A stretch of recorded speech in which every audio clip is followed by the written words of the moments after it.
Hey everyone, today we're making gluten-free French toast. Now in the past I've had trouble making gluten-free French toast because the bread, and I use Trader Joe's and I've used other ones, it tends to be too dense and it will not absorb the egg very well. So your French toast turns out dry and unappetizing, and I pretty much was going to give up until I saw how the French make their French toast, or at least the French style.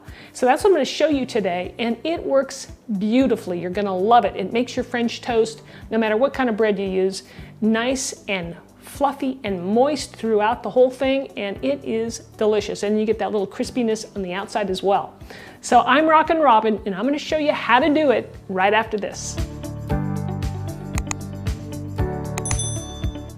Now the French use day-old French bread, but we're going to use our gluten-free bread, but you could do that, and that's why this technique works so well with that stale French bread.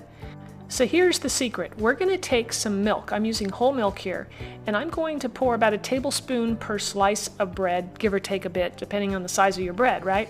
So we're just going to put that in a little dish here, and then I'm going to add some vanilla extract to that to give it some flavor, because vanilla extract, what that does is it brings out the sweetness in this recipe. So I'm going to place my eggs into a separate dish, as you can see here. Now you notice that I'm not adding the milk to the egg mixture. We're going to be adding the milk and the eggs separately to the bread, and that's going to make all the difference.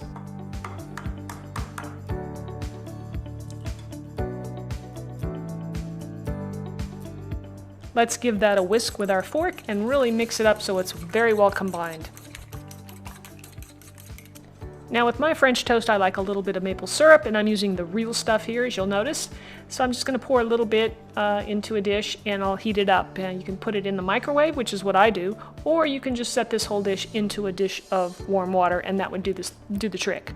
So I'm taking my milk here with a little vanilla extract, and you want to put a tablespoon's worth all over the piece of bread, and you want to make sure you get the edges because you want those to be nice and tender as well.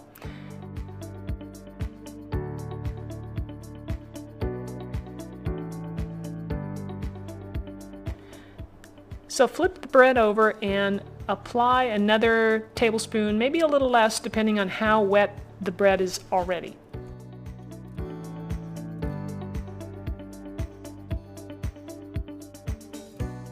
Once we're done with the milk coating, now we're going to move into the egg coating. So now I'm going to take the egg and just do the same thing. I'm just going to spread it over each piece, but only on one side. And I'll show you in a minute why that is.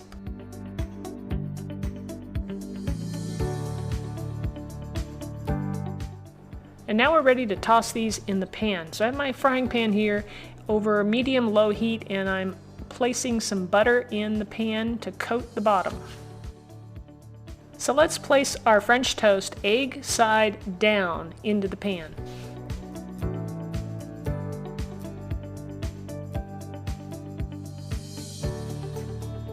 Now remember how we didn't put the egg on the second side? Well, we're going to do that now. So we're just going to take another tablespoon or more and just place it right on top, spread it around so that it gets everywhere. Now you may have to turn the heat up just a bit. Sometimes I do that when it's a little bit slow after you put all the toast in the pan. It tends to cool it down, and sometimes you need to turn it up. But just watch it close.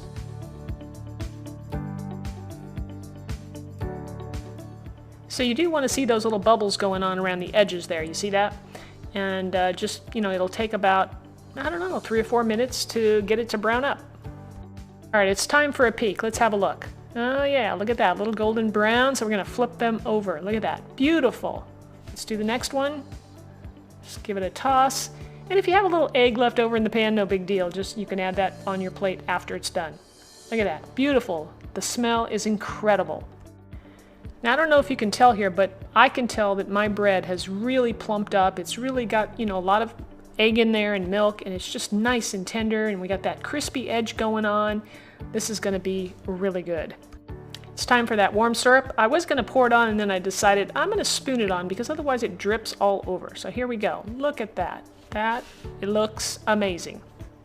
This is now my favorite way to cook French toast. Look at that. The texture and flavor is amazing. It's tender on the inside and moist, and a little bit of crunchy going on the outside. I can't wait for you guys to try this. Oh, that French toast is something else. Hey, if you'd like another recipe for, say, Taco Tuesday, you're looking for a nice, delicious taco to try out, I've got a recipe for you. Check out my shredded chicken tacos right over here, and you're gonna love it. So thanks again for watching. We'll see you next time.